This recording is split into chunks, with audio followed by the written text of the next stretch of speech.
Welcome, folks. I'm Jaby Koay, joined by STEPH, and we're continuing on with Love, Death, and Robots, Volume 2. We're going to watch 3 episodes back to back to back, and we're going to start off with Automated Customer Service, then ICE, then Pop Squad. If you guys are watching this on YouTube, you will see a cut-down version of our reaction because we're only allowed to show you a limited amount of picture-in-picture. However, if you want to watch the whole thing with us, uncut, uninterrupted, head over to our Patreon page, patreon.com/JabyKoay, or become a member of this channel so you can watch the whole show with us, but you will need your own Netflix subscription so you can open up the episodes in an adjacent window to our reaction, and it's like you're watching it with 2 of your favorite pals from the internet.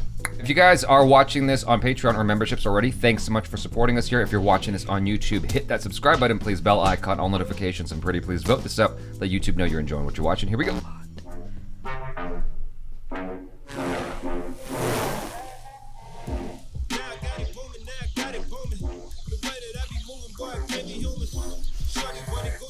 Palm Springs in the future.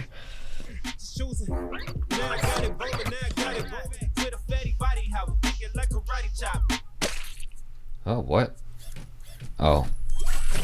I wonder if they'll be able to convert that to energy someday. Oh, I hope.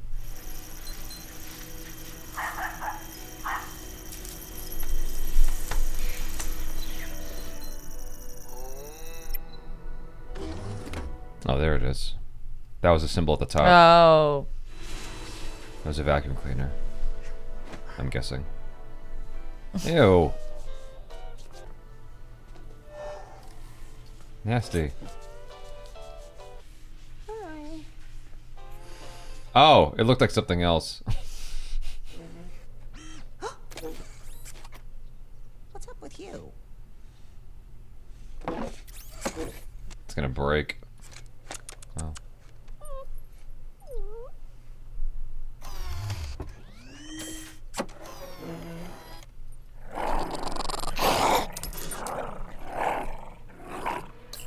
Uh-oh.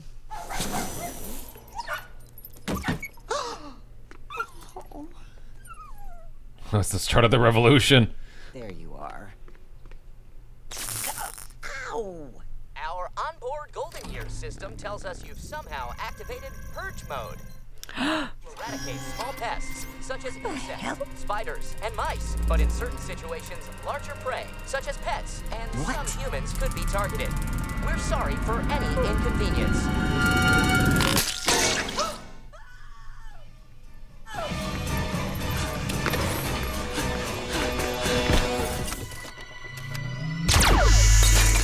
If your VacuBot has decided to purge your house of all living things, press 3.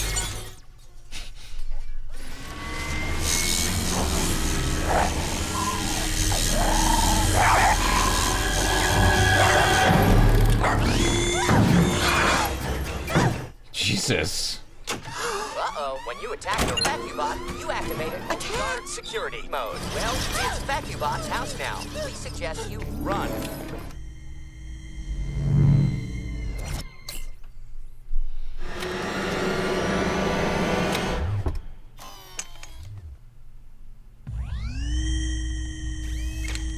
What the hell was that? I don't know. Step aside, ladies.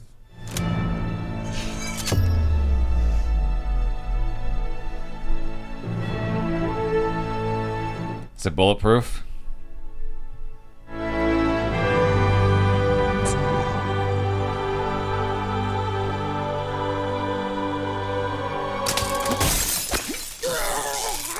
Get out.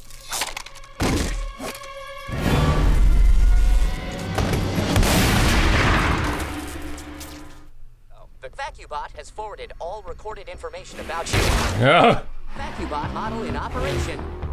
All of whom will now hunt you ceaselessly until your DNA has been cleansed from the surface of the planet. This is your life now. Exclusive VacuBot termination whitelist. Go to hell.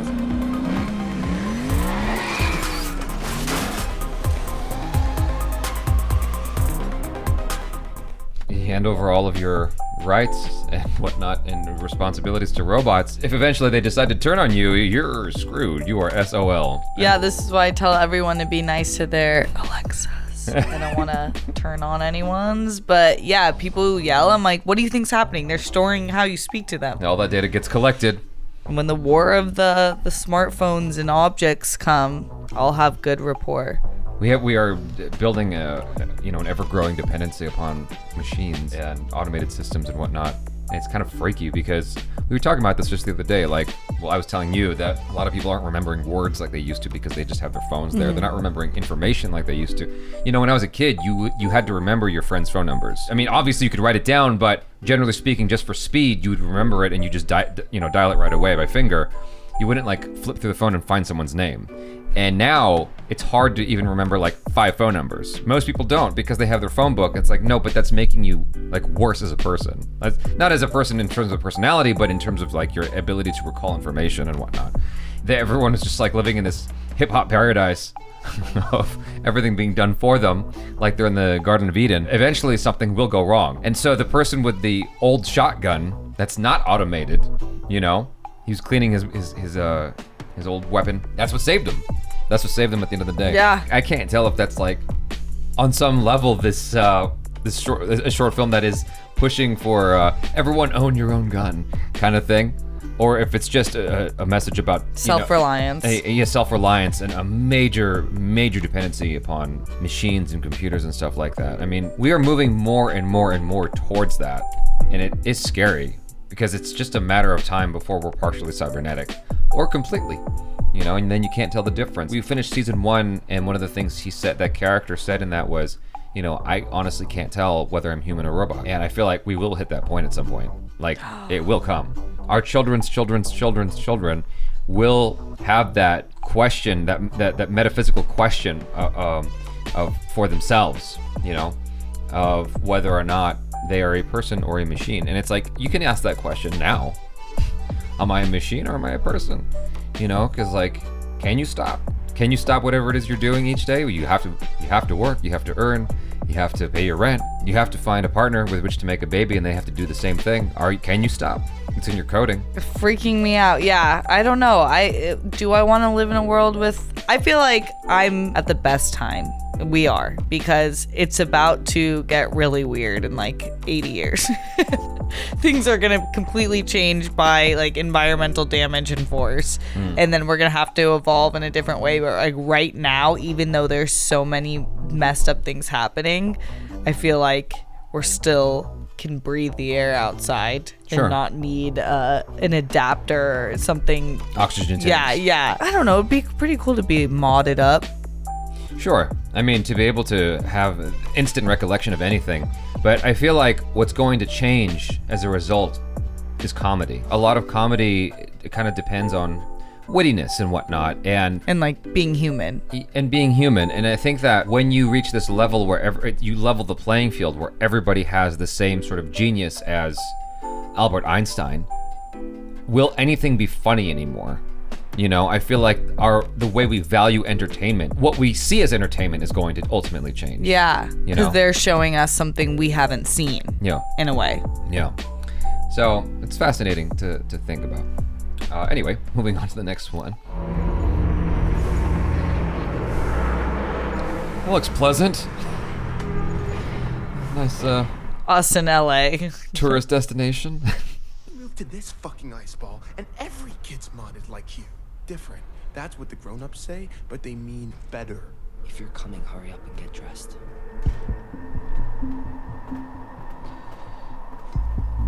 So are they born modded? Potentially, like from the DNA cellular level, like before they're even born, potentially. Like, check it out. Quit screwing around. It'll scan you. he might be. Whatever. The older one might be like amongst the last humans not having their DNA enhanced. This is gonna be like in Kanto. Huh? Is this gonna be like in Kanto? Oh yeah, exactly. These whales, how big are they anyway? What's that mean? Fucking big extra! Big enough to eat you up! One bite. You scared? Fuck off, bro. Once they are off the ice, they're naked and glass. Frost whales. Up. Fucking danger.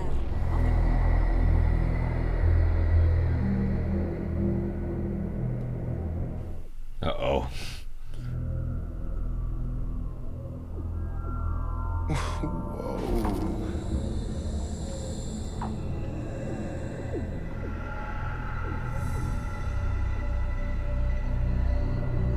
I don't think that was a good idea. Come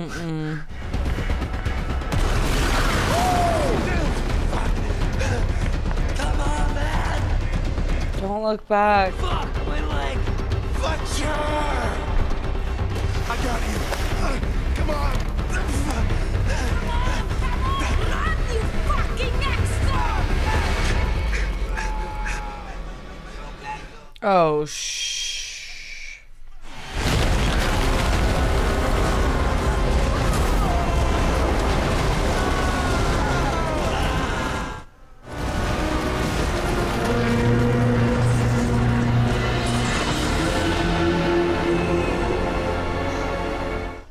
That was crazy. The size of that thing. Yeah, for sure. Big, right? Huge. Hey, And then he's healed, just like that. Oh, he was lying. Hey, Sedge, you coming? Was he lying or was he? yeah, coming. You see the way it sucked in that breath? Crazy. Never would have seen shit like that back on Earth. That was amazing. I guess it's always open to interpretation, but my guess is that he faked it for his brother. I don't know.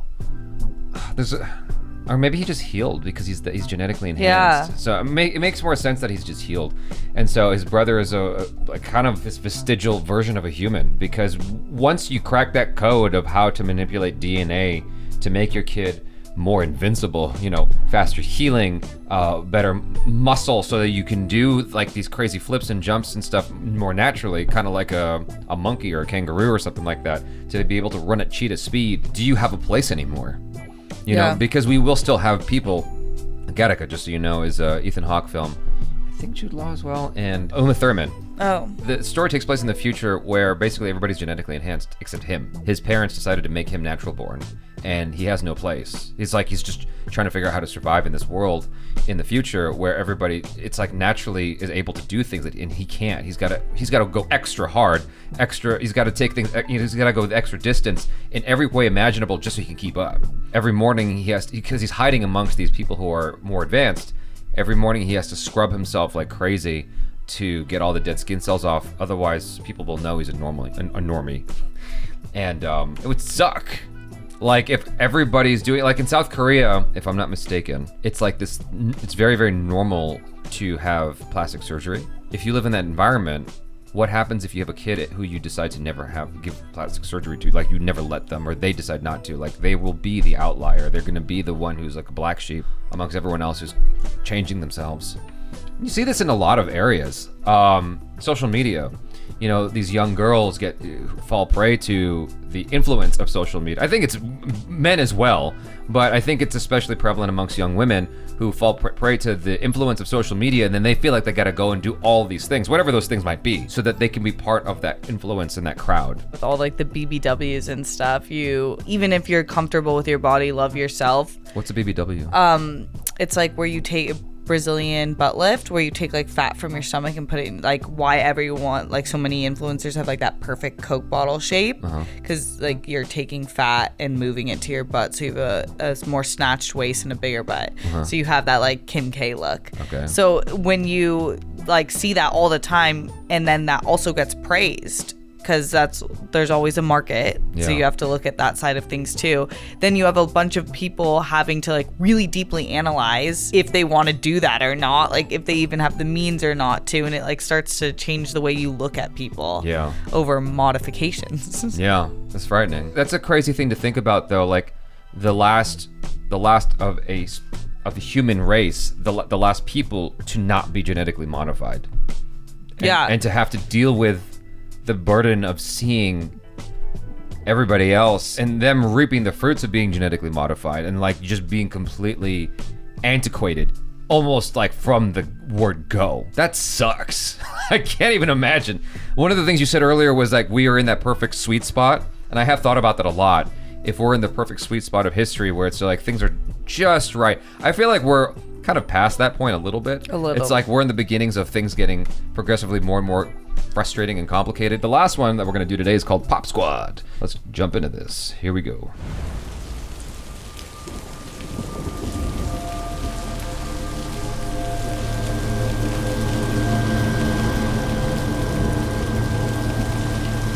It's very Fifth Element. Ouch! We're just trying to live.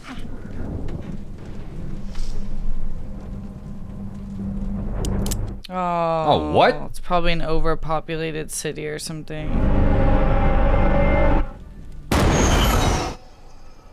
Well, I can't imagine stopping the redo treatments just like that. I mean, why give all this up? Just spent 20 years perfecting that solo. And it was beautiful, Alice. That's Nathan Drake. The voice of Nathan Drake. That reminds me, I have my boost tomorrow. Can you take me? Yeah. Modeled his face after him a little bit. I think his name is Nolan North. If we weren't gonna live forever, I'd let you get me pregnant. Your face! Don't be so serious. There she is. Alice, darling, you simply must come with me. No. That's fascinating. In a world where you live forever, babies are illegal. Mm-hmm. Because you don't want overpopulation. Moment, it was her execution What? of Tologo's. Oh, the blood from the kid. Our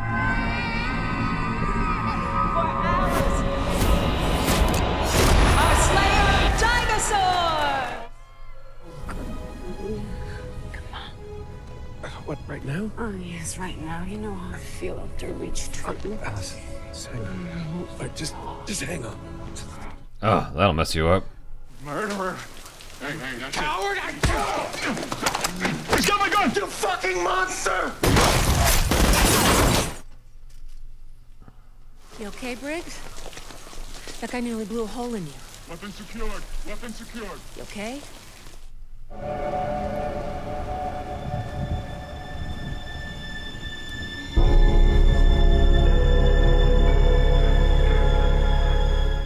Bet you sell a lot of those. Not many. Not now. Not many collectors around for that sort of thing. Why do people like you keep having these kids? Why? Because I'm not so in love with myself that I just want to live forever and ever. Here. Keeping it locked up. Her name is Melanie. I remember her first steps. I remember her first laugh.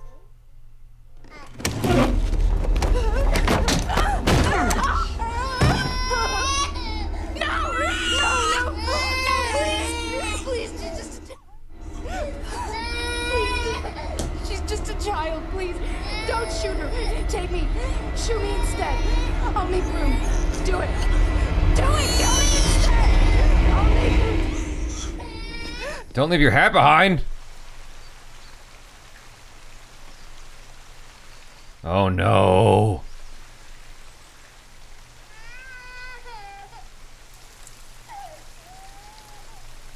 Oh no.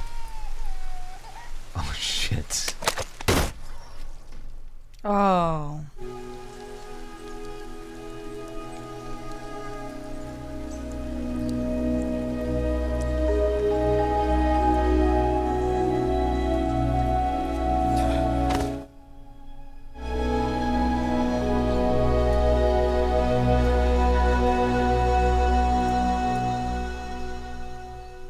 That was my favorite one so far.